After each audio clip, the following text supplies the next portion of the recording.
আসসালামু আলাইকুম প্রিয় দর্শক, আপনাদের সবাইকে শুভেচ্ছা সহ আমন্ত্রণ জানাচ্ছি বাংলা বিউ সংবাদে। সাথে আছি আমি সুহাগ জাদু। প্রথমেই শিরোনাম। করোনা ভাইরাস কেড়ে নিল আরও 7 জনের প্রাণ। দেশে নতুন আক্রান্ত আরও 312 জন। সিলেট ল্যাবে 81 জনের পরীক্ষা, কারো শরীরে পাওয়া যায়নি করোনা ভাইরাস। করোনা ভাইরাস পরীক্ষার জন্য প্রস্তুত হচ্ছে শাহজালাল বিজ্ঞান ও প্রযুক্তি বিশ্ববিদ্যালয় ল্যাব।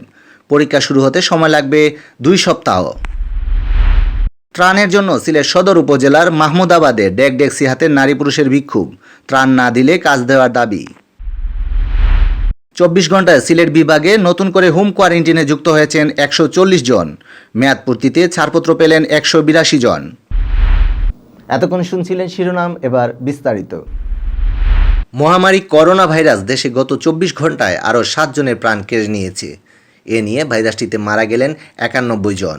করোনায় আক্রান্ত হিসেবে শনাক্ত হয়েছেন আরও 312 জন। ফলে মোট আক্রান্তের সংখ্যা দাঁড়ালো 2456 জন। রোববার দুপুরে স্বাস্থ্য অধিদপ্তরের করোনা ভাইরাস সংক্রান্ত নিয়মিত হেলথ বুলেটিনে এ তথ্য জানানো হয়। বুলেটিন উপস্থাপন করেন স্বাস্থ্য অধিদপ্তরের অতিরিক্ত মহাপরিচালক অধ্যাপক ডক্টর নাসিমা সুলতানা। তার সঙ্গে ছিলেন অধিদপ্তরের পরিচালক ডক্টর হাবিবুর রহমান খান। আর বাসা থেকে সংযুক্ত হয়ে কথা বলেন স্বাস্থ্যমন্ত্রী জাহিদ মালেক। মন্ত্রী জানান, করোনা ভাইরাস শনাক্তে গত 24 ঘন্টায় 2636 জনের নমুনা পরীক্ষা করা হয়। এর মধ্যে 312 জনের দেহে করোনা ভাইরাস শনাক্ত হয়েছে। ফলে করোনায় মোট আক্রান্তের সংখ্যা দাঁড়িয়েছে 2456 জনে। আক্রান্ত রোগীদের মধ্যে মারা গেছেন আরও 7 জন। এ নিয়ে মৃতের সংখ্যা দাঁড়ালো 91 জনে। এছাড়া সুস্থ হয়ে উঠেছেন আরও 9 জন। ফলে মোট সুস্থ রোগীর সংখ্যা 75 জন। জাহিদ মালেক বলেন, করোনা আক্রান্ত হয়ে আইসিইউর ভেন্টিলেটর মেশিনে চিকিৎসা নেওয়া 9 জনের মধ্যে 8 জনই মারা গেছেন। সরকারি ও বেসরকারি হাসপাতালের আইসিইউতে ভালো ফলাফল পাওয়া যায়নি, তবে অক্সিজেন সিলিন্ডার ব্যবহারে ভালো ফলাফল পাওয়া যাচ্ছে। ইতিমধ্যে 3500 অক্সিজেন সিলিন্ডার কিনতে আদেশ দেওয়া হয়েছে। বাংলাদেশে 10,000 অক্সিজেন সিলিন্ডার মজুদ রয়েছে বলে জানান মন্ত্রী।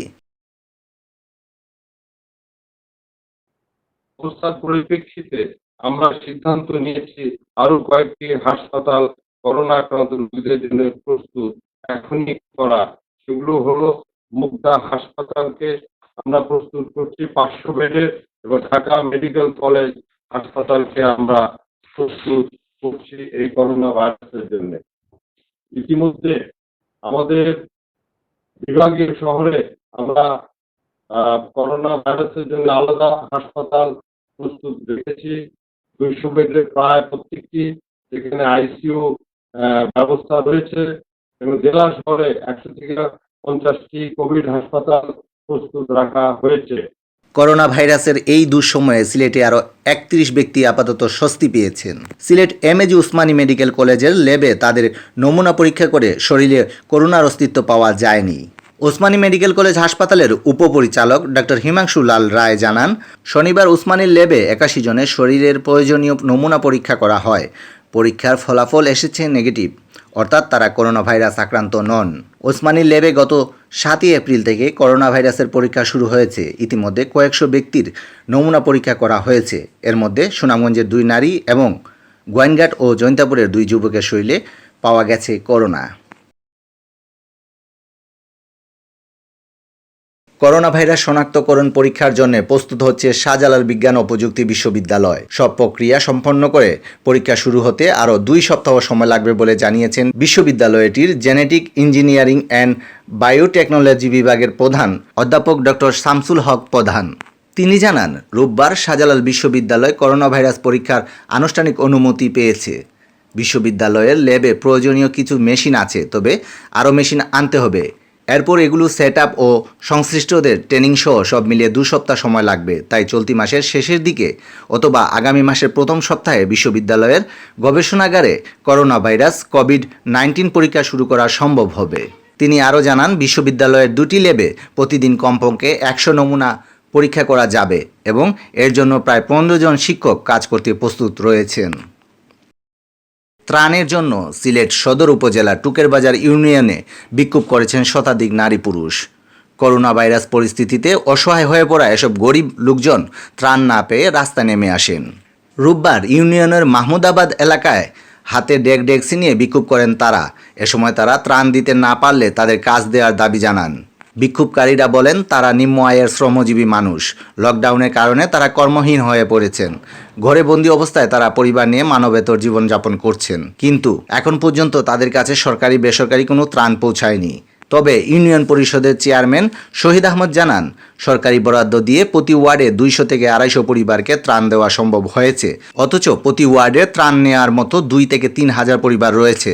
সবার ঘরে ঘরে খাবার পৌঁছে দিতে হলে সরকারের পক্ষ থেকে ত্রাণের বরাদ্দ বাড়াতে হবে।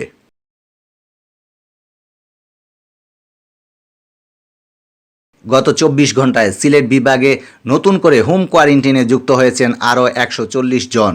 এছাড়া 14 দিনের মেয়াদ পূর্তি হওয়ায় একই সময়ে কোয়ারেন্টাইন থেকে ছাড়পত্র পেয়েছেন 182 জন। স্বাস্থ্য অধিদপ্তর সিলেটের সহকারী পরিচালক ডক্টর আনিসুর রহমান জানান, গত 24 ঘন্টায় সিলেট বিভাগে হোম কোয়ারেন্টাইনে রাখাদের মধ্যে সিলেটের 6 জন, সুনামগঞ্জের 64 জন, হবিগঞ্জের 59 জন ও মৌলভীবাজারে 11 জন রয়েছেন।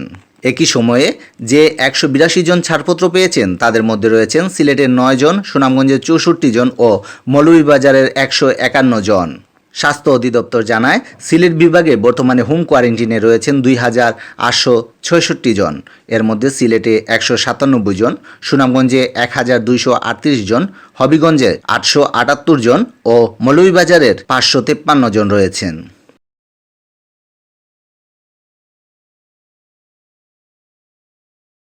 এতক্ষণ শুনছিলেন বাংলা ভিউ সংবাদ। এরপর প্রচারিত হবে সিলেটের আঞ্চলিক ভাষায় সংবাদ। দেখার আমন্ত্রণ রইল। সাথে থাকার জন্য ধন্যবাদ।